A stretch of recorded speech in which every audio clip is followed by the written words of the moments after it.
Please subscribe Khabar Plus 18 for latest news and updates. ये चर्चा क्यों हो रही है? कितनी हजारों लाखों बसें आ जा रही होंगी, लेकिन इसी यूपी बॉर्डर पर ही 1000 बसों को लेकर का विवाद क्यों हो रहा है? स्पष्ट रूप से वो सहन नहीं कर पा रहे कि हम लोगों ने एक सकारात्मक पहला कदम बढ़ाया है। और जहाँ तक बिलों की बात करें, जितेश पूछ रहे थे, 2, 5, 10 लाख रुपए की बात नहीं। इतना पैसा दानदाताओं ने दिया है, देश के हर नागरिक ने कंट्रीब्यूट किया है, पीएम रिलीफ फंड में किया है, सीएम रिलीफ फंड में किया है। पैसे की देश में कोई कमी नहीं है। नीयत अच्छी हो, पारदर्शिता हो, सारे काम हो जाएंगे। कोई बिल देना लेना बाद की बात है, पहले लोग तो बचे। संकट आज भी फैल रहा है, लॉकडाउन खत्म होने को 31 तारीख को आज भी संक्रमण फैल रहा है। और मुझे चिंता है कि संक्रमण गाँव में ना फैले, क्वारंटाइन ढंग से हम लोग कर सके पूरे देश भर में। तो ये सारे जो बयानबाजी कर रहे हैं सरकार में बैठे लखनऊ से लोग, ये सब पानी फिर जाएगा।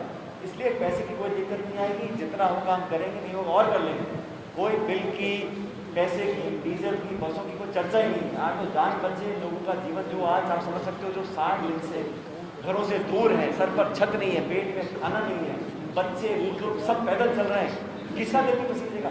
उस ऐसे नाजुक मौके पर हम राजनीति अगर करते हैं, कोई भी अगर करता है तो गलत करता है। हमने सिर्फ स्पष्टीकरण किया है, क्योंकि आरोप लगाया गया था कि बसें नहीं हैं, छोटी हैं, टूटी हैं, ये है वो है। तो सारे डॉक्यूमेंट हमारे पास हैं, फाइल लेकर आए हैं, आप लोग देख लीजिए, ताकि पब्लिक को पता रहे कि हमने निस्वार्थ भावना से, ईमानदारी से जो किया था, वो कहा था, वही हमने करके दिखाया। एक बात, इतने भारी संकट के समय में जब संक्रमण फैल रहा है, तो आज इस बात की स्पष्टीकरण करने की ज़रूरत इसलिए पड़ी है, जो मुद्दा कई दिनों से सुर्खियों में है। देश में लॉकडाउन होने के बाद लाखों करोड़ों हमारे श्रमिक भाई बहन अलग अलग राज्यों में फंसे हुए थे और आज भी फंसे हुए हैं।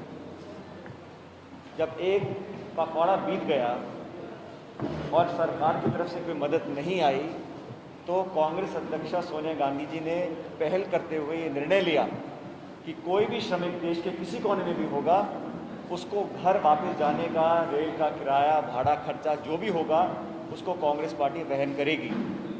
कांग्रेस पार्टी के इस निर्णय के बाद कुछ हलचल मची केंद्र सरकार में, लेकिन उसके पहले ना तो रेल यात्रियों के लिए, ना बस यात्रियों के लिए कोई व्यवस्था केंद्र सरकार ने करी। और ये बात सच है, आज भी श्रमिकों के आवागमन के लिए कोई ठोस राष्ट्रव्यापी नीति केंद्र सरकार ने प्रस्तुत नहीं करी है। यही कारण है कि आज टेलीविज़न और अखबारों में हम देखते हैं, रोते बिलखते बच्चे, बुजुर्ग, महिलाएं नंगे पैर सैकड़ों किलोमीटर यात्रा तय कर रहे हैं, जीवन के लिए संघर्ष कर रहे हैं, बेरोजगार हैं, भूखे हैं, तड़प रहे हैं। उनकी मदद के लिए जिस प्रकार से सरकार को आगे आना चाहिए था, अभी तक वो आगे नहीं आए। इसको देखते हुए एआईसीसी की महासचिव, यूपी की प्रभारी प्रियंका गांधी जी ने कांग्रेस पार्टी की तरफ से 1000 बसों की मदद करने का ऐलान किया। उन बसों को लेकर बहुत विवाद हुआ और यूपी की सरकार ने परमिशन देने से मना किया। निस्वार्थ भाव से, मानवता को देखते हुए 1000 बसों को कांग्रेस पार्टी ने यूपी भेजने के लिए एक प्रस्ताव भेजा, जिसको बहुत देर तक परमिशन नहीं मिली। जब परमिशन मिली तो कहा गया कि उसको लखनऊ भेजिएगा। आगरा भरतपुर बॉर्डर से बस लखनऊ जाएगी, उसके बाद उसको आगे भेजा जाएगा। फिर बाधाएं बनाने के लिए नाना प्रकार के डंडे अपनाए। कभी कहा कि फिटनेस सर्टिफिकेट नहीं है, कभी कहा कि ड्राइवर का लाइसेंस नहीं है। और मैं हमेशा कहता हूं कि काम करने का कोई बहाना नहीं, ना करने के 100 बहाने। अंत में नेताओं पर एफआईआर हुई, जेल में डाला गया, गतिरोध पैदा किया गया। कई दिनों तक बसें बॉर्डर पर खड़ी रहीं, नोएडा बॉर्डर पर, दिल्ली के पास, आगरा बॉर्डर, भरतपुर बॉर्डर पर। और अंत में आरोप लगाया गया कि बसों में सूची में कमी थी, 1000 बस कहा था, कितनी कम बस थी। और आज हम सब दस्तावेज लेके आपके सामने प्रस्तुत हुए हैं। इसका स्पष्टीकरण हमारे परिवहन मंत्री प्रताप सिंह खाचरियावास जी करेंगे।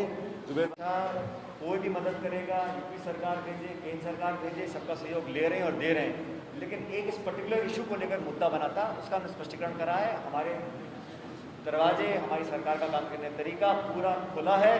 कोई भी मदद करेगा, हम उसको सहर्ष स्वीकार करेंगे, मदद करेंगे भी, मदद लेंगे। ठीक है जी। ये चर्चा क्यों हो रही है? कितनी हज़ारों लाखों बसें आ जा रही होंगी, लेकिन इसी यूपी बॉर्डर पर ही 1000 बसों को लेकर का विवाद क्यों हो रहा है? स्पष्ट रूप से वो सहन नहीं कर पा रहे कि हम लोगों ने एक सकारात्मक पहला कदम बढ़ाया है। और जहाँ तक बिलों की बात करें, जितेश पूछ रहे थे, आप पूछ रहे, 2, 5, 10 लाख रुपए की बात नहीं है। इतना पैसा दानदाताओं ने दिया है, देश के हर नागरिक ने कंट्रीब्यूट किया है, पीएम रिलीफ फंड में किया है, सीएम रिलीफ फंड में किया है। पैसे की देश में कोई कमी नहीं है। नियत अच्छी हो, पारदर्शिता हो, सारे काम हो जाएंगे। कोई बिल देना लेना बाद की बात है, पहले लोग तो बचे। संकट आज भी फैल रहा है, लॉकडाउन खत्म होने को 31 तारीख को, आज भी संक्रमण फैल रहा है। और मुझे चिंता है कि संक्रमण गाँव में ना फैले, क्वारंटाइन ढंग से हम लोग कर सकें पूरे देश भर में। तो ये सारे जो बयानबाजी कर रहे हैं सरकार में बैठे लखनऊ से लोग, ये सब पानी फिर जाएगा। इसलिए पैसे की कोई दिक्कत नहीं आएगी, जितना हम काम करेंगे नहीं होगा और कर लेंगे। कोई बिल की, पैसे की, डीजल की, बसों की कोई चर्चा ही नहीं। आज तो जान बचे, लोगों का जीवन जो आज आप समझ सकते हो, जो 60 दिन से घरों से दूर है, सर पर छत नहीं है, पेट में खाना नहीं है, बच्चे बुजुर्ग सब पैदल चल रहे हैं, किसका देखो पसीने का। उस ऐसे नाजुक मौके पर हम राजनीति अगर करते हैं, कोई भी अगर करता है तो गलत करता है। हमने सिर्फ स्पष्टीकरण किया है, क्योंकि आरोप लगाया गया था कि बसें नहीं हैं, छोटी हैं, टूटी हैं, ये है वो है। तो सारे डॉक्यूमेंट हमारे पास हैं, फाइल लेकर आए, आप लोग देख लीजिए, ताकि पब्लिक को पता रहे कि हमने निस्वार्थ भावना से, ईमानदारी से जो किया था, वो कहा था, वही हमने करके दिखाया। एक बात नहीं बन जाता। मुझे लगता है कि यूपी सरकार का जो रवैया रहा, उसको दुनिया और देश ने देखा है, उसकी हम भर्त्सना करते हैं। इस समय में सबको साथ मिलकर एकजुटता के साथ उन लाखों करोड़ों लोगों की मदद करने का काम करना चाहिए था, जिसकी पहल प्रियंका जी ने करी। लेकिन दुर्भाग्यवश उसको नकारा गया, उस पर राजनीति करी गई, हम पर आरोप लगाए गए। और मैंने पहली बार देखा है विपक्ष आरोप लगाए सत्ताधारी पार्टी पर, तो हमने देखा है। लेकिन उत्तर प्रदेश में सत्ताधारी पार्टी विपक्ष पर आरोप लगा रही है। और किस बात का आरोप? लोगों की मदद करने का आरोप। लोगों की मदद करना मानवता है। राजनीति में हम सब लोग सिर्फ चुनाव लड़ने के लिए, एमपी एमएलए बनने के लिए नहीं है। हम सेवा भाव से जनता के काम करने के लिए राजनीति में आए हैं। लेकिन जो घटनाक्रम हुआ वो बेहद दुखद था। और जो आरोप लगाए गए थे, मैं समझता हूँ प्रताप सिंह जी, जरा एक बार लोगों को बता दीजिए क्या असलियत थी बसों के बारे में। ये सरकारी बसें नहीं थी। यूपी के बहुत सारे नेता भ्रमित कर रहे हैं जनता को। ये निजी तौर पर एआईसीसी ने, पीसीसी ने, प्रियंका जी ने, कांग्रेस पार्टी के लोगों ने इकट्ठा कर निजी स्तर पर इन बसों को उपलब्ध कराया था। प्रदेश सरकार हजारों बस वैसे चला रही है, लेकिन ये जो पर्टिकुलर बसें थी 1032 बस, ये प्रदेश कांग्रेस कमेटी और एआईसीसी ने मिलकर किया है। इसमें सरकार का कोई लेना देना नहीं है और रिकॉर्ड पर है। आपने पूरी बात स्पष्ट तरीके से आपके समक्ष रखी है। हकीकत ये है कि जब कांग्रेस पार्टी ने पहल कर बसों का इंतजाम कर दिया, यूपी की सरकार खिलखिला गई और बहाने ढूंढकर बहुत जो निर्मम काम किया वो अब पूरी तरह एक्सपोज हो चुकी है। सारे दस्तावेज हमारे पास हैं, आंकड़े हमारे पास हैं। और ये आज इसलिए आपके बीच में आना जरूरी पड़ा क्योंकि एक तो गलत काम कर रहे हैं, ऊपर से सीना जोड़ी कर रहे हैं। और अच्छा काम करने वालों को मैं तो कहता हूँ, मैं खुद धन्यवाद देता यूपी सरकार का। अगर वो बड़ा मन रखकर प्रियंका गांधी जी द्वारा दी गई बसों को स्वीकार करते, धन्यवाद करते, मैं समझता वो सरकार का सही तरीके का काम करने का तरीका होता। लेकिन उन्होंने तिलमिला के इस प्रकार का व्यवहार किया, नेताओं को जेल में डाल दिया, केस दर्ज कर दिए, पुलिस खड़ी कर दी, गतिरोध पैदा कर दिया। ये इस संकीर्ण सोच का परिचय है। इसलिए जरूरी था हम लोग बताएं कि बसों पर जो राजनीति हो रही है इसको विराम लगना चाहिए। दुनिया को पता हो, देश के लोगों को जानकारी मिले कि हम लोगों ने सच्चे भाव से मानवता की दृष्टिकोण में रखते हुए इन बसों का इंतजाम किया था।